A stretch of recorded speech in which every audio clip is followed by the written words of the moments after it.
What is up, ladies and gentlemen? Welcome back. ThyGap podcast episode number 10. 10th anniversary spectacular jubilee. I'm honored to welcome you. My name is Bogus Noog, and with me is my co-host, the uneventful Being Brute. What is up, Brood? What's going on? Everything is going on. We're moving on from the monotonous life of washing hands and face and everything else. Right. What's up with you, Bogus? Long time no see, so say. Nothing much, man. Everything's been going, as per usual. Work is a boulder that rolls down the hill and then you carry it all the way up and then, it just rolls back down. And then, Wow. it's Monday to Friday. Yeah, that's the description. Wow. Like, I've never heard a more inconsequential description of somebody's week.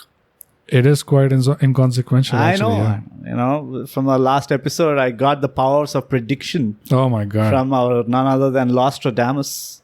Nostradamus, a man of memory. And we cut it out. So, Bogus, good to be back. Pretty quick to reach the 10th episode. To be back. Oh, yeah. Right? Just in 10 weeks? 10 weeks and 10 episodes. How does that math work? That math just shows one thing and one thing only. What's that? The amount of free time that we've got to do an episode every week. Don't say that, man. It makes me feel like I feel sad. Like there's no free time. In fact, like it's a borderline depressing thing. Oh my God.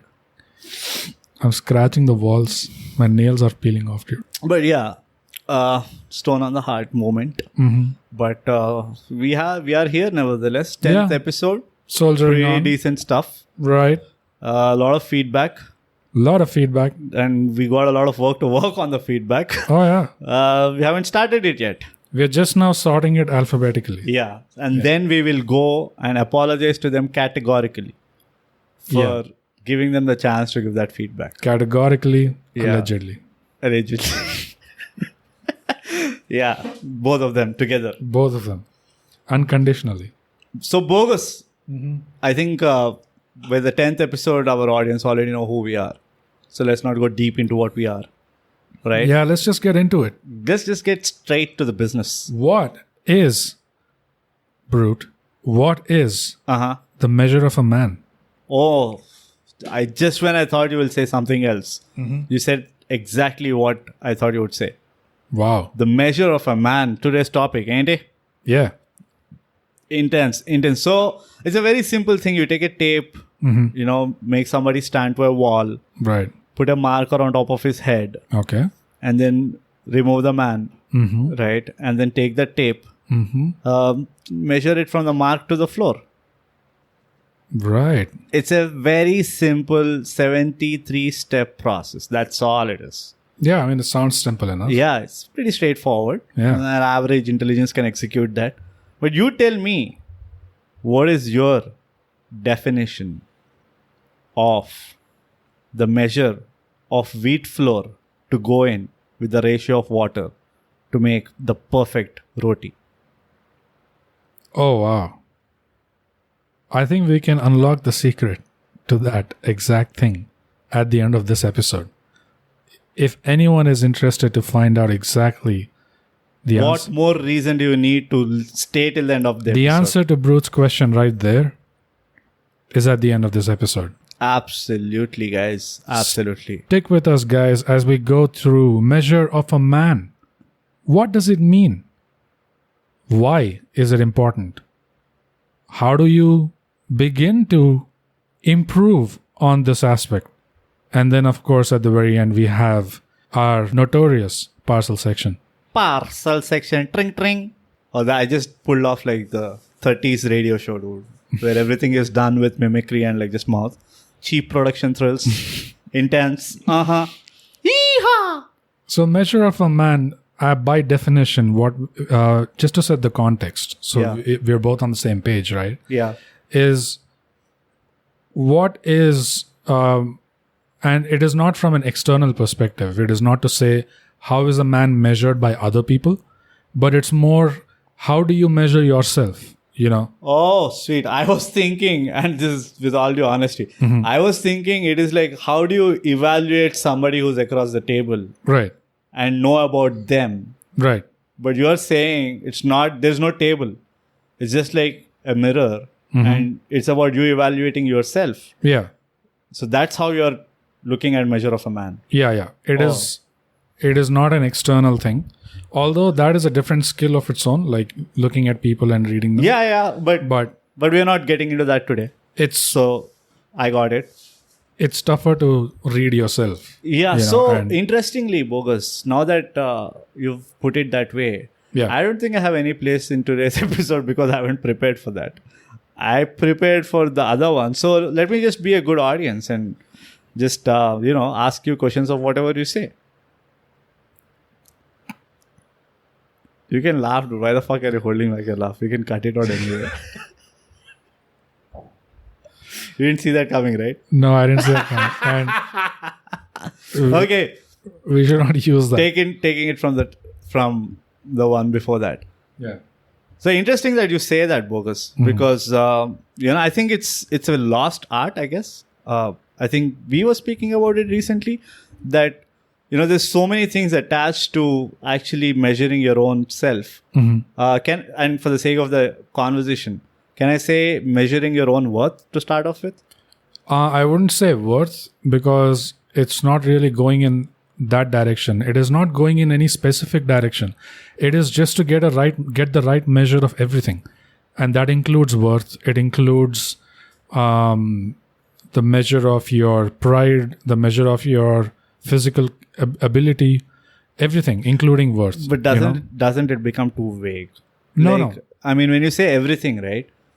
Like, don't you think? Okay, so you tell me measure of yourself. Okay, it's more measure of yourself and everything that's related to you. Because everything is related to you. Okay, like fair enough. From your perspective. Okay. So if you get the right measure of yourself as an individual, then what kind of impact does that have on you? Is what we're going to more or less talk about when we go into the why is it important and how do you go about it? Right, fair enough. So the definition as it is, coming back to it, it's just your self-awareness, right?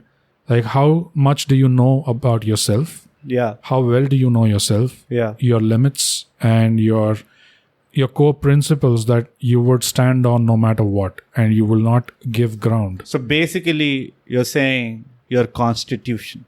Your constitution. Yeah. But, jokes apart, it's also the thing, like you have to know what are those things that you will stand ground on no matter what, because usually we leave those things to a contentious kind of situation where there's some kind of a strife or riots or some war, where we leave those kind of decisions to those situations. Like we'll cross that bridge when we get there. Okay. I'll find out who I am as a human when I'm tested to that limit. Like, am I going to save a life?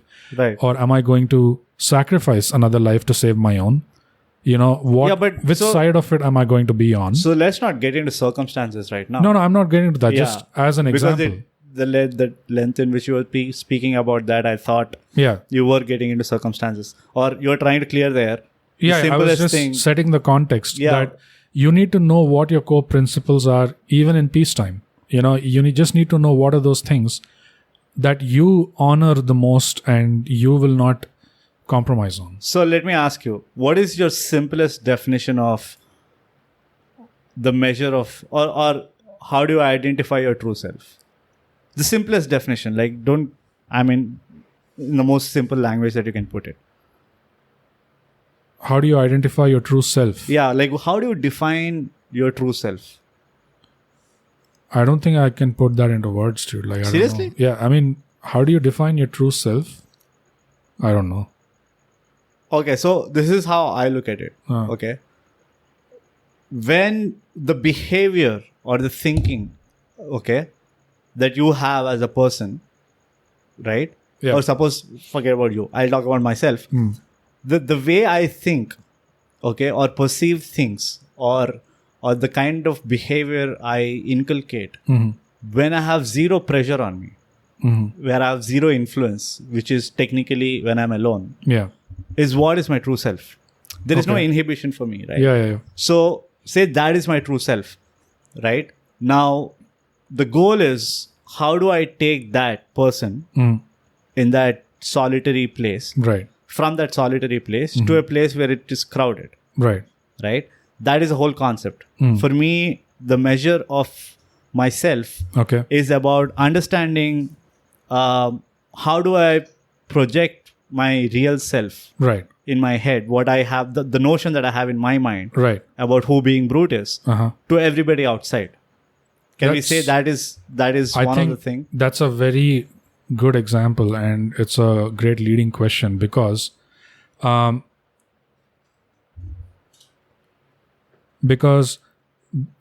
with this whole measure concept, right, it is so three-dimensional and all encompassing that there arises another question to your question, which is it really the right thing to do to showcase exactly what your true self is in a crowd?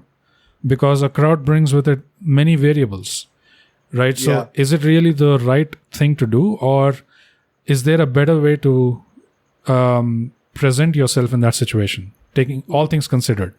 See, the question here is the right thing to do according to who?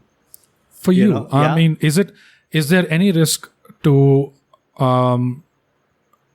let's just say you want something, or there are some things that you want.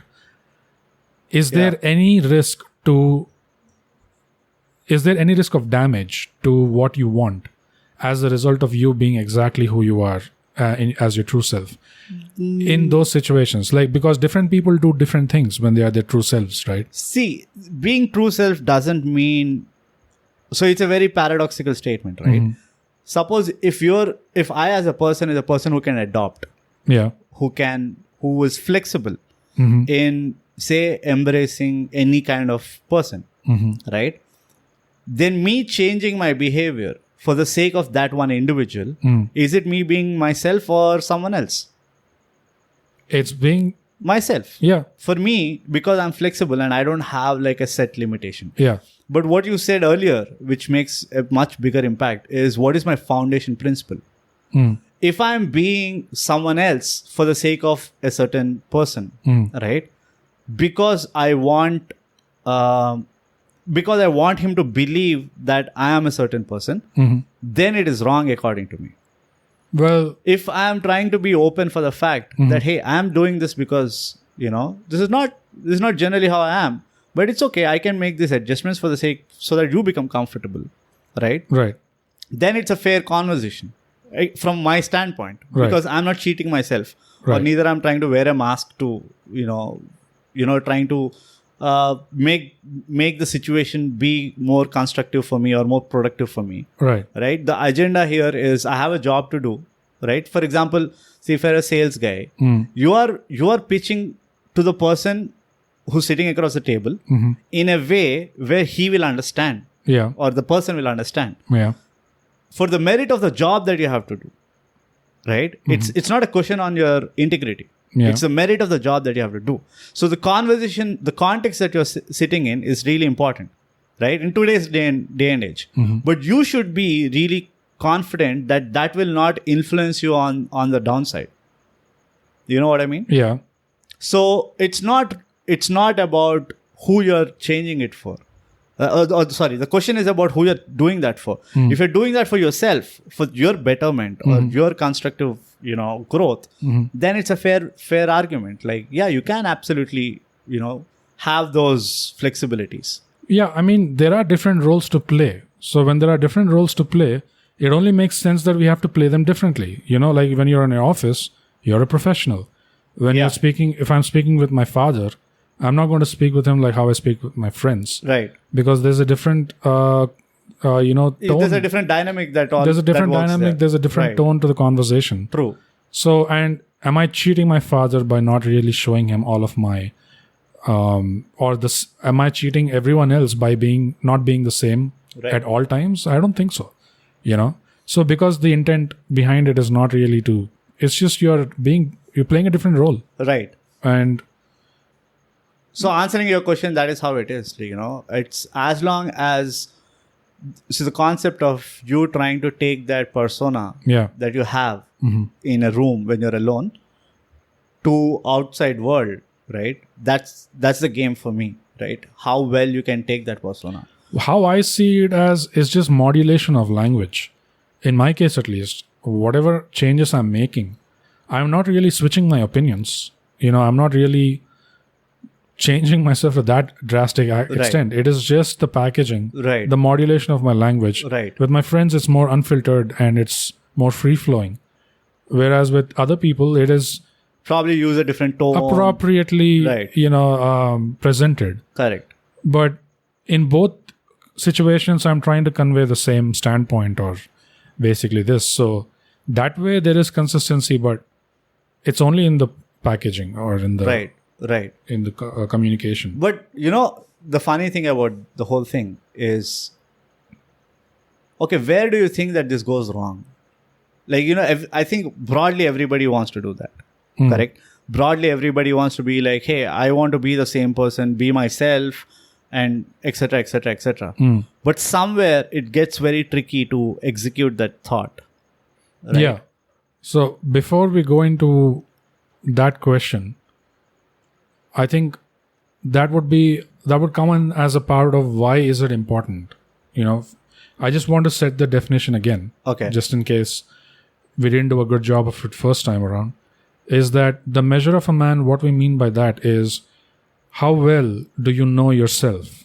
How well have you measured yourself? And do you know everything about what you favor, what you don't favor? And do you know those things which you can let go and still survive and still be good? Or do you know the things which you can never let go and you can never compromise? You know?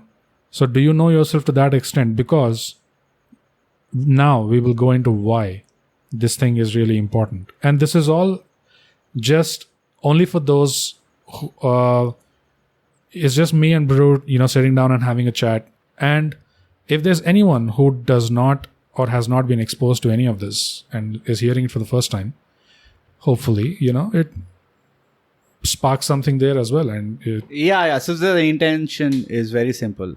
It's about okay, hey, should I be taking more time out for myself? That's like the basic question, right?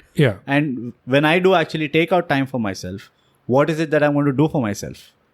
Right?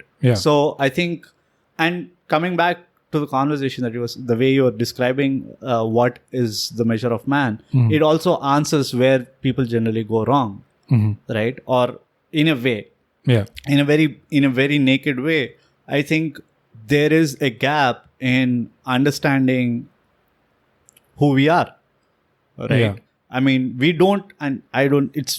It's relatively impossible to a certain extent to know exactly who we are. I mean, the $1 million question is who we are, right?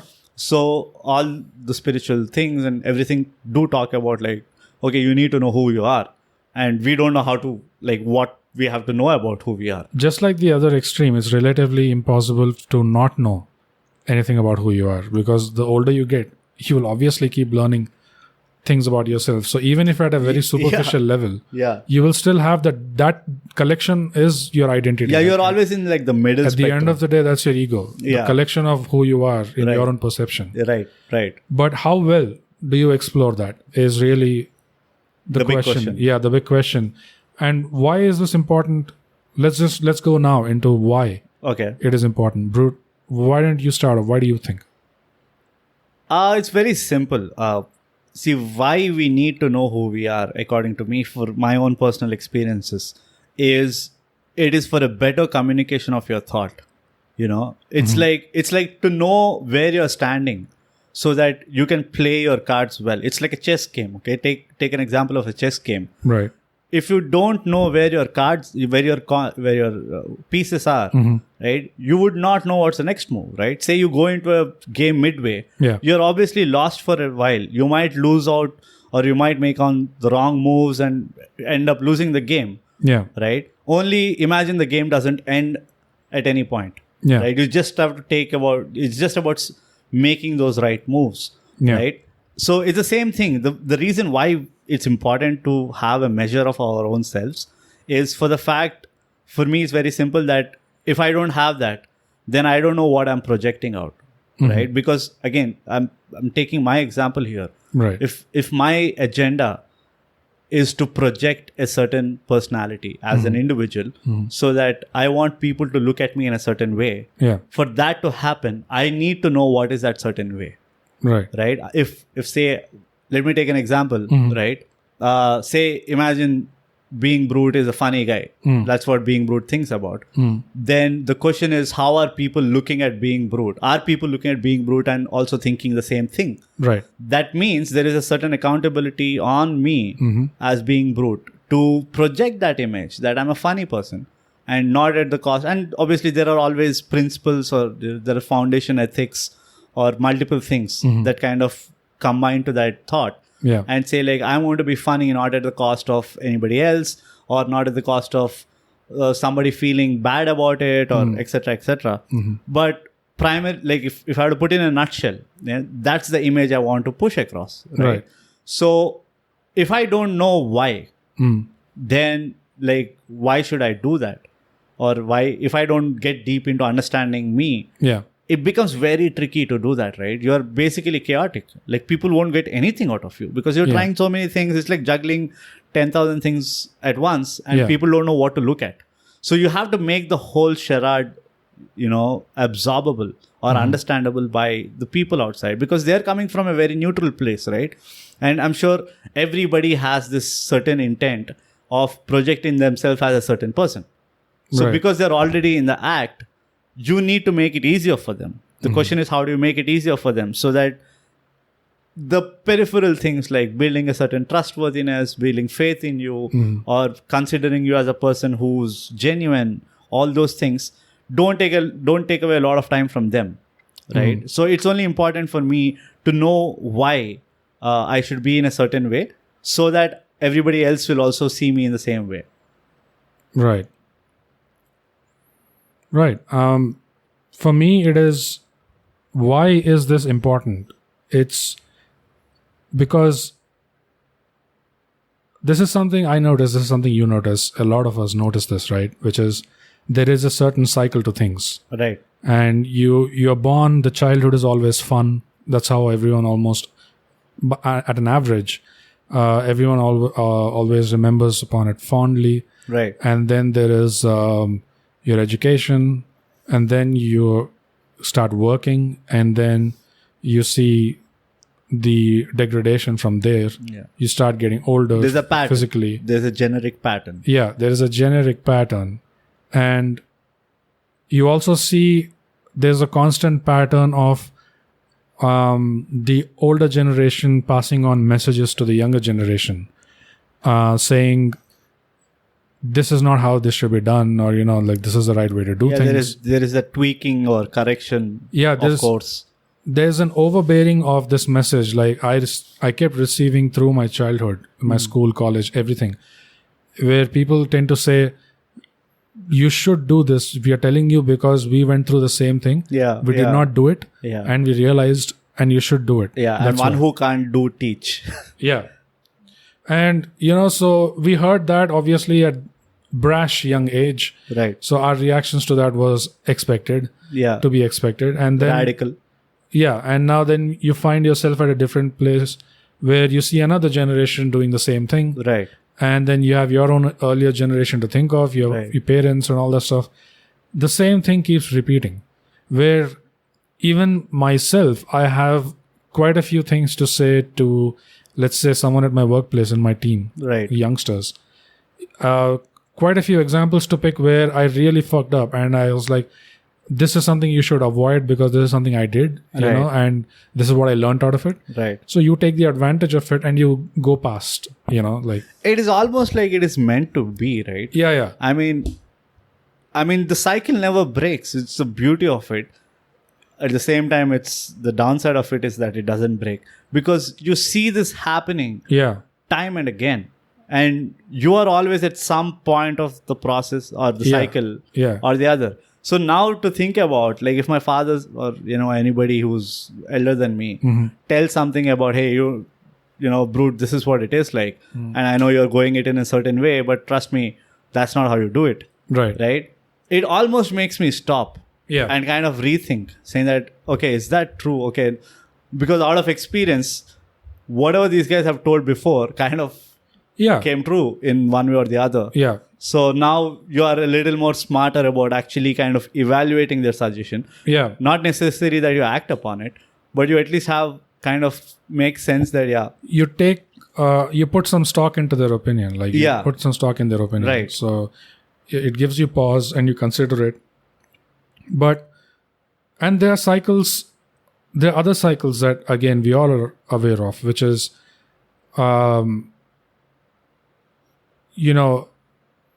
problems with marriage. Yeah. Problems with parenting, problems with growing up, problems with the retirement life. The midlife crisis. Yeah. And then the divorcees. Yeah. And all of these things also that keep repeating. Right. It's all a bunch of regret and, that's what it ends up, right? It ends up as regret, as it's a baggage at the end of the day. Baggage as learning, Yeah. In some cases. But the measure of a man, why is it really important, is if this thing is, I believe that if this thing is considered carefully and studied and practiced, or at least attempted, someone attempts to practice it, you can hope to break this chain of all of these cycles. And you could make yourself one of the few exceptions where you get to avoid, you get to not just avoid, but it's not just about avoidance, but it's also about really making the most out of your life, right?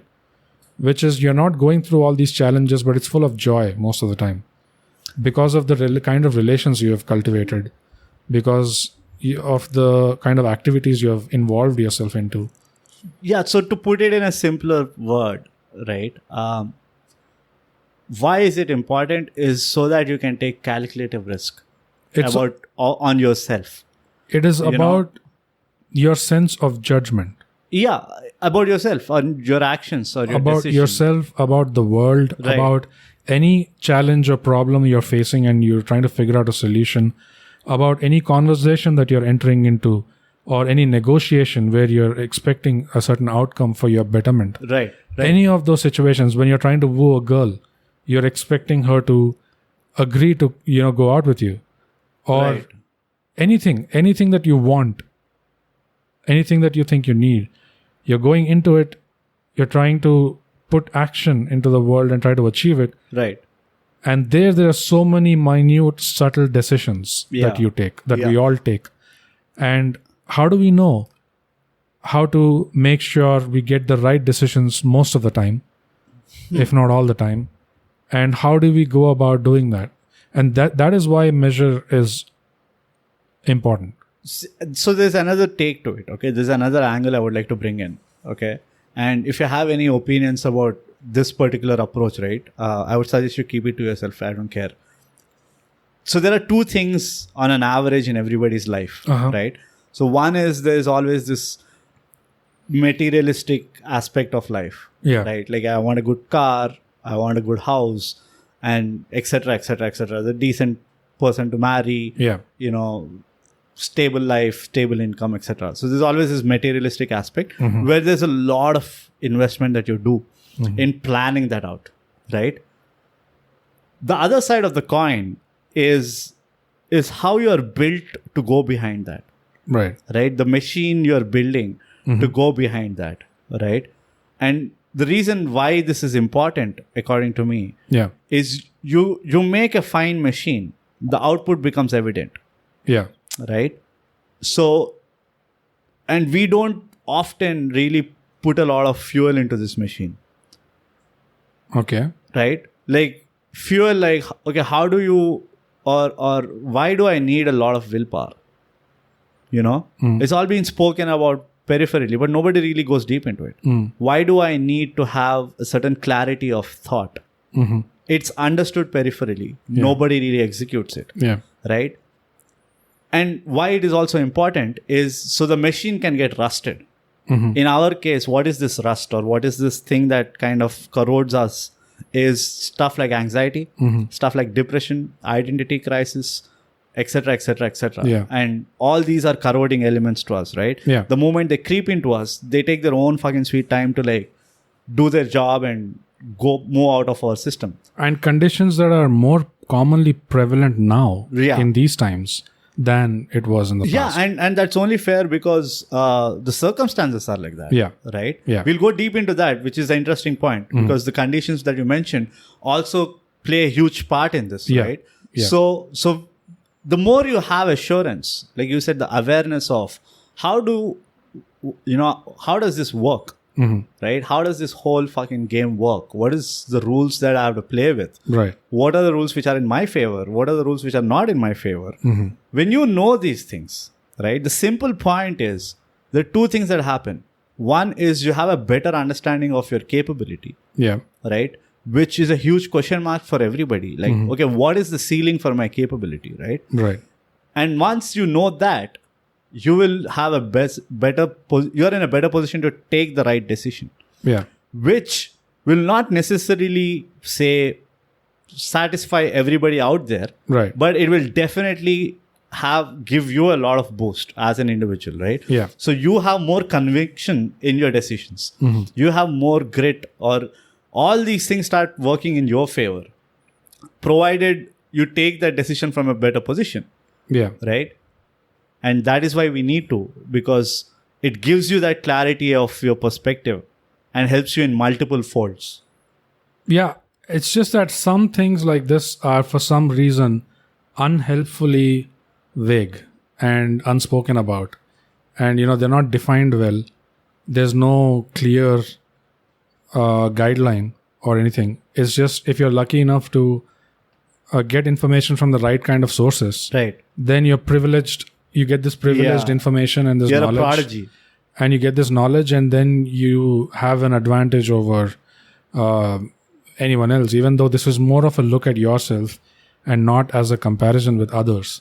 But it's just more of a you thing. You know what is the theory behind what I feel is the theory behind why they are so vague? Because this is probably the highest form of customized solutions, because there is no one size fits all Yeah. kind of a thing. And because it's so heavily dependent on how you go about it. Yeah, it's very as an subjective. individual. Yeah. Right? There is no way, even for example, if you have to come and tell me, hey, Brute, like, I want you to do, I see that you are trying to do this, A, B, C, D. So you have to go about it. It's not necessary that it will work for me. Yeah. Right? Yeah. So how do we go about it then? If there is no single one size fits all kind of a solution, Right. how do we go about it? That's like the second $1 million question, I guess. Yeah. Yeah. And I think there also the measure plays a huge part because it helps you even in knowing how to process feedback or how to process someone else's opinion on you Right. or of you. Right. And how do you take that in, which is really that's the best thing about it. It's like a solution that works for so many things, almost everything. The only solution is you knowing yourself at the end of the day. How well have you explored yourself, and how well do you know yourself? That itself determines how you figure out the answer to that question. Yeah, but the question again is, how do you go about it? Like, where do you start, right? So one of the most unspoken things, or another kind of secret, is how much of a role humility plays in all of this. Like, without that, right, it is tough to... That is where I think that's a stumbling block, where without that in place, it is tough to make any of this work. Like, it is tough to... Why do you say process it? Because if someone is giving you feedback, right, they could be abusing the hell out of you. Right. It doesn't matter how they package it. From your perspective, what is in your best interest? In your best interest, it is that if there's any value in that feedback, no matter how it is being packaged, Right. even if 10% of it, Right. there is truth. Right. you should be able to recognize that, and you should be able to immediately delete the rest.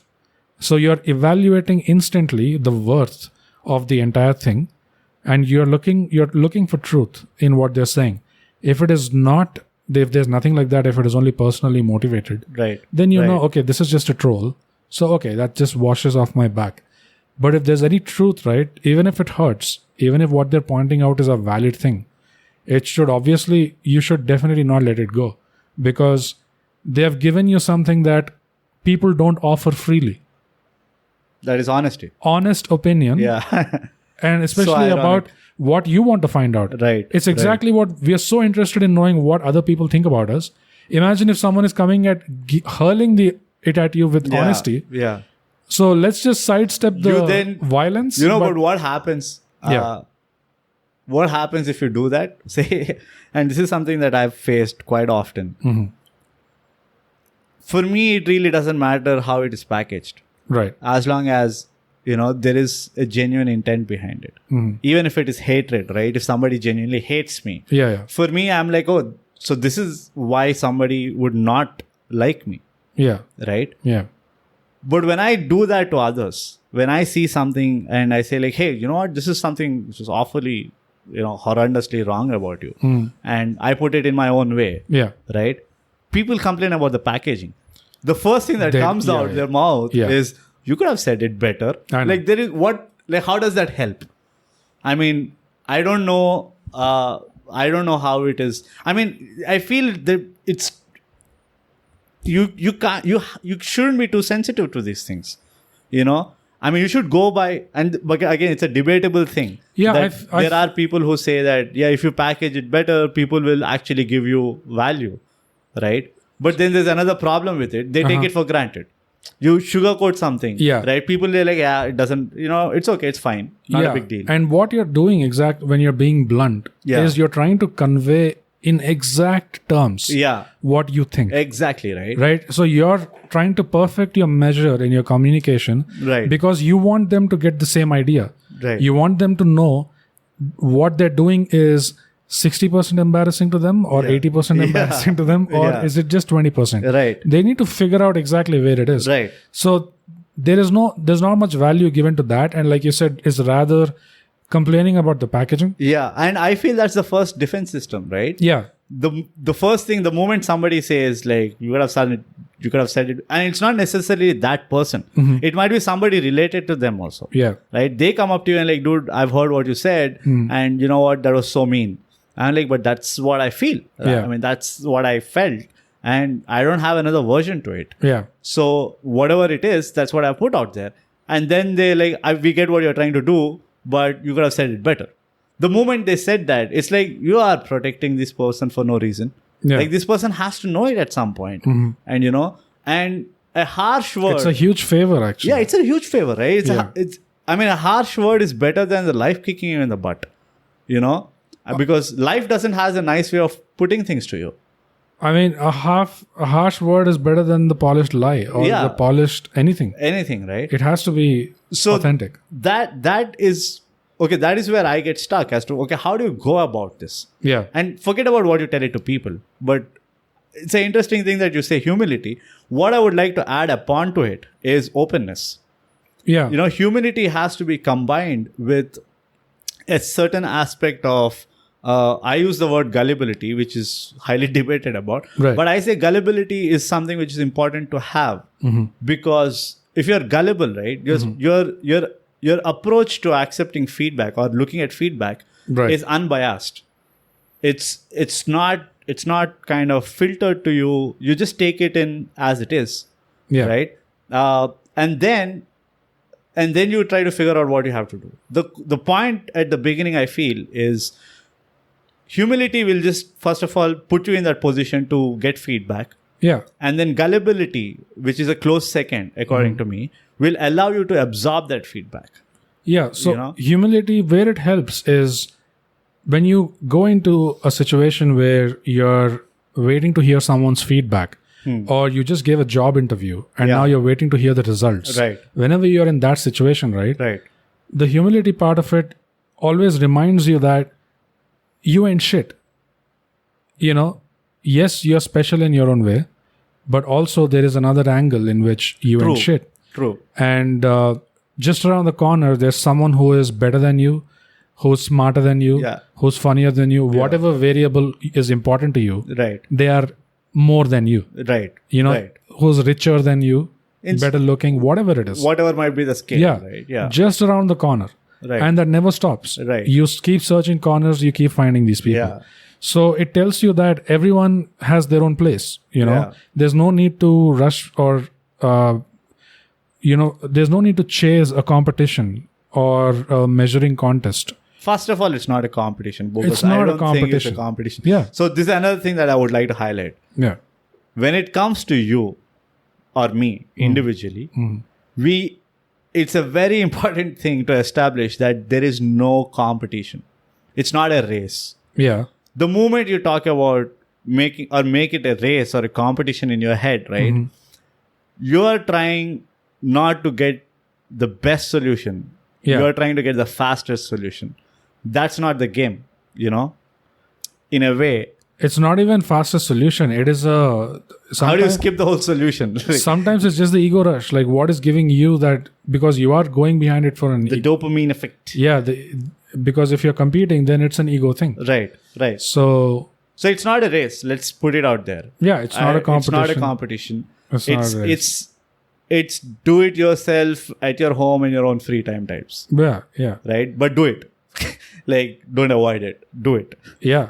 So back to your example of why the humility was there in that, first of all. And it was about respond or taking feedback, right? Yeah. It is that you remember your place. Yeah. And you remember that you're not, I mean, you still have, you're flawed like everyone else. Yeah. Just like everyone else. Right. So when someone tells you they don't like it and they're not packaging it well also, you still try to look for the main core or the crux of that message. Right. If there's anything that is constructive that you can work on. Right. Or if there's any truth to it, first of all. Right. If there is no truth to it, then that itself is doors closed. Yeah. You're just going to let it flow away. I mean, you can say, yeah, but basically, you always thank them for the feedback because they did a favor by letting you know what they think. Yeah. But you're not obligated to tell them if you agree or disagree with it. The feedback, I just look at it as you take it and thank you. Thanks for letting me know what you think. But I'm not going to come back to you with an answer or try to clarify myself. I just needed the feedback. And they gave the feedback. Now let's not make this into a debate. And even they won't enjoy it becoming a debate. Right? So you just ask them for the feedback. And because if they're really honest, then it is also a little bit unpleasant, for everyone involved. Right. So just take it and go. And then do with it as you please. Like use your own measure or sense of judgment to validate it, to see if there's any truth. Delete the garbage. If everything is garbage, then delete the whole thing. Right. So, yeah, fair point. Yeah. Right. Whatever's valuable, take that and act on it. Right. And Bogus Noog. I think it's in the last 6 episodes is the first time I'm taking your full name. Right. Bogus Noog. Bogus Noog. Let's just get down to the parcel section. Let's go. So, my recommendation for the 10th episode, which is an anniversary episode. Right. Claps to us. There's a beautiful movie called 7 Years in Tibet. It stars Brad Pitt. And it's a real life story. It's an inspiration from a real life story where a person called Henry Hamrich, if I'm pronouncing his name right, is an Austrian person who's a mountaineer. Okay. And this was just before the brink of World War II, where Germany and Austria kind of sent like a team of expedition guys to climb Mount Everest. Right? Because that was the norm back then. That, I mean, the way the countries were making their own names were reaching the pinnacle of height and depth and etc., right? Yeah. So he already is this very popular celebrity in Austria, where all the Eastern Europe countries knew who this guy was, saying that he's one of the best mountaineering experts that any of the Eastern Europe countries have produced. Right. And they go to Himalayas to climb the Himalayas. And the story is basically about how these guys get lost, and they decide to come down because there's some avalanche and some problem happens. And once the moment they get down, they get to know that the World War has started and everything is shut. Okay. Right? It's a proper lockdown and nobody can move anywhere. And they are sitting in India someplace. Right. And the word goes that British is now against Germany and they're fighting against each other. Now, because these guys were German citizens, or, the European, Austrian citizens. Austrian, yeah. They have to be jailed, or they have to be kind of put in the jail. Okay. And then they carry them. And this guy is... So the beauty of this is, I'll not go any deeper into the story, but I'll just give you another gist. This is the story of how this very arrogant, very snobbish Austrian celebrity, who's played by Brad Pitt, became very close friends to Dalai Lama. Okay. And it's a true story. Okay. And apparently even till the passing away of Henry, he and Dalai Lama were constantly in touch and were always thick of friends. And Dalai Lama was just a kid. He was just initiated as, the Dalai Lama. Right. And he was super cocooned in Tibet. Yeah. And somehow he and Peter is another person who was with Henry, who both got accommodation in this Tibetan... you went to Tibet, right? What is that place? Lhasa? Yeah, Lhasa. Yeah. So they get accommodation in Lhasa. And somehow Dalai Lama as a kid was very curious about this guy because he had blonde hair. Right. And he wanted to meet him in person. And Dalai Lama's intention was to know about the world because he was very curious and inquisitive. Right. So through Henry, he wanted to know about the world outside Tibet. And the story goes about how it is happening and all.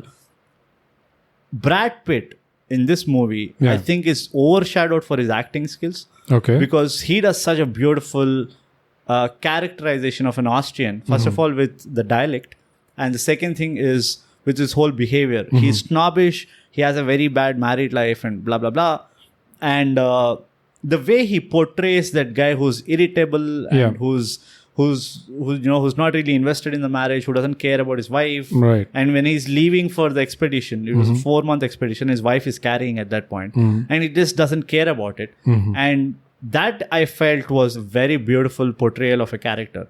And I was actually amazed that Brad Pitt is not spoken highly about his characterization as highly as a Matt Damon or a Tom Cruise is done. I mean, later on he was always looked at as this poster boy or a pretty boy. But there were few movies after watching this movie, I realized that there were so many other movies that Brad Pitt actually did a great job in acting. Yeah. Not just as looking pretty. There is, I mean, I don't want to use those names of those movies, but one of the recent one, which I think a lot of people have seen, is Inglourious Bastards. Yeah. And Snatch, which is another very cult movie. Fight Club is another one. Where suddenly I realized there's a string of movies that Brad Pitt has done, which are so beautiful as a character, that somehow they're not being spoken about. I wonder why that is the case. I think they do get spoken about, and he has shown enough work to show. He has done enough work to show that he's not just a looker. Boy. Yeah. But just the thing is, in society, on a grand scale, appearance, you just can't ignore the impact of appearance. That superficial appearance, it just takes first. We are victims of visual stimulus. So it just takes precedence over everything. But but anyone who watches his movies can see that this guy is also. So 7 years of Tibet, guys. 7 years in Tibet, right? 7 years in Tibet. Yeah, beautiful movie. You should check it out. Yeah, speaking of being in Tibet, it's so sad that Tibet is not in Tibet anymore right now. Yeah. Oh, by the way, Tibet is in Dharamshala right now. Yeah, the movie also covers how the Chinese kind of encroach and try to kill the culture of Tibet and all that, and etc. etc. But I don't know how much of that is a fact or whether it was made for the movie. I'm saying like the actual this thing. Yeah. I don't know if it was the actual history of how that happened. Or if it was just made for the movie's sake or whatever. Yeah. But it's also a book. This is the 7 years in Tibet is a book written by Henry about his experiences in Tibet. So you gotta check it out if you have not already seen it. Yeah, a very quick side parcel I want to give, like a chutney packet. This is If anyone goes to McLeodganj, make sure you visit the Tibetan Museum in McLeodganj. It is one of the best museums I've ever been to in my life, and it's only 2 floors in a small building. Risking people's life. Your suggestion is risking. You want people to travel at this time? No, not at this time. I mean later. If you're listening to this whenever now, you go to whenever you go, if you go to McLeodganj, make sure you don't miss that place because it is curated with so much love and care. Yeah. The amount of work they've done to make sure they've put their story entirely on walls, wrapping around the place. So you just go around these 2 floors and there's also a video that you can watch. That's a documentary. But enough about that. Anyways, but that's about it. The most important thing to remember is ThyGap. Subscribe. And share. And share, guys. Hey, thanks for listening. You can follow this podcast on Spotify to get notified of new episodes every Thursday. We're also on Apple Podcasts for those of you who have partaken in the forbidden fruit. If you liked what you heard, leave us a 5-star rating and a comment. Say anything like the quick brown fox jumped over the lazy dog. A rating and a comment really helps us out. It's free, and I'm told that's a great price. But enough about us, huh? Tell us about yourself. Leave us a comment. Our Twitter is @ThyGap, and we are _ThyGap on Instagram.